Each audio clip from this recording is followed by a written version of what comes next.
Ensuite, j'ai eu entre les mains le dossier scientifique de PowerPlate, qui m'a paru un excellent dossier, et c'est rare dans le domaine des appareillages par les musculations.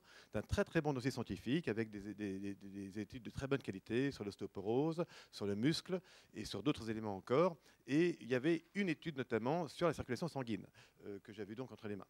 Et alors, donc, ma troisième approche, c'était de vérifier par moi-même ce qu'on pouvait en attendre, parce que j'aurais certainement à répondre tout à l'heure à cette question, est-ce que ça améliore la circulation sanguine ou pas?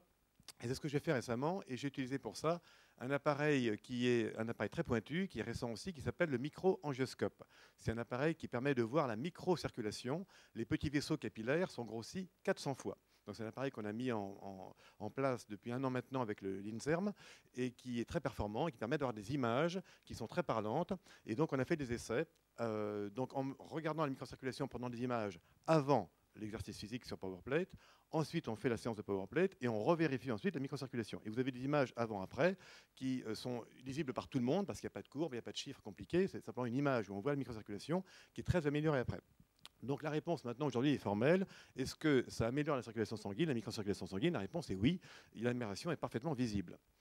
Ensuite, il y aura donc les questions précises sur des éléments propres au problème circulatoire, donc par exemple la rétention d'eau et par exemple la cellulite.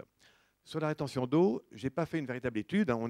Cette étude est faisable puisqu'il y a un indice qu'on appelle l'indice de rétention d'eau, mais je pense qu'on a de fortes chances que ça améliore. Et j'en suis moi-même convaincu parce que souvent les patientes m'ont demandé un avis sur le PowerPlate et que j'ai toujours favorisé parce que vous savez que l'exercice physique est bon pour la circulation sanguine. Et d'une façon générale, les femmes qui demandent ça, j'ai toujours interprété ça comme des femmes qui n'avaient ni le goût ni le temps de faire d'exercices complets, donc de passer des séances de 3/4 d'heure ou 1 heure.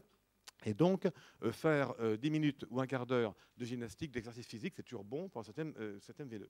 Et donc, j'avais favorisé à l'époque, j'avais conseillé les mouvements en position allongée pour favoriser l'action sur les jambes et sur le système veineux. Et bien, sur la rétention d'eau, donc déjà sur le témoignage des patientes, beaucoup d'entre elles disent qu'après, elles ont les jambes plus fines. Déjà immédiatement, elles le sentent. Elles sentent une tonification des tissus généraux et une amélioration de la rétention d'eau.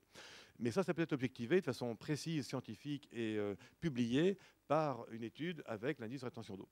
Et puis le troisième élément, c'est la cellulite, où là aussi, je n'ai pas d'études publiées réelles, j'ai quand même vu des rapports, des travaux faits par des confrères. Et pour moi, ça sera tout à fait favorable pour plusieurs raisons. D'abord parce que c'est quand même un exercice physique avec contraction musculaire, donc ça va aller dans le bon sens au niveau du bilan énergétique. Vous savez que pour la cellulite, comme tout stockage de graisse, il y a un bilan énergétique. Si les dépenses ne sont pas supérieures aux apports, vous allez stocker de la graisse. Donc tout ce qui va favoriser l'entraînement musculaire va être favorable. Il y aura une action bonne sur une des composantes de la cellulite qui est la rétention d'eau.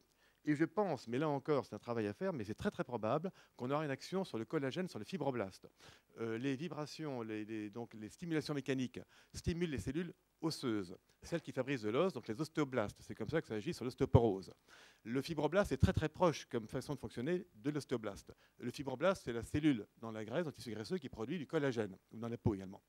Eh bien, je pense qu'il y a de fortes chances que la stimulation mécanique du fibroblaste favorise la production de collagène, exactement comme celle de l'ostéoblaste favorise la production de l'os. Donc je pense qu'on peut imaginer, qu'on peut en tout cas, sur le plan pratique, l'amélioration est très certaine, mais sur le plan publication et théorique, il y a certainement une action à tous les degrés, sur tous les acteurs de la cellulite, qui sont donc la circulation sanguine, la rétention d'eau et le collagène, la fibrose, donc les fibroblastes.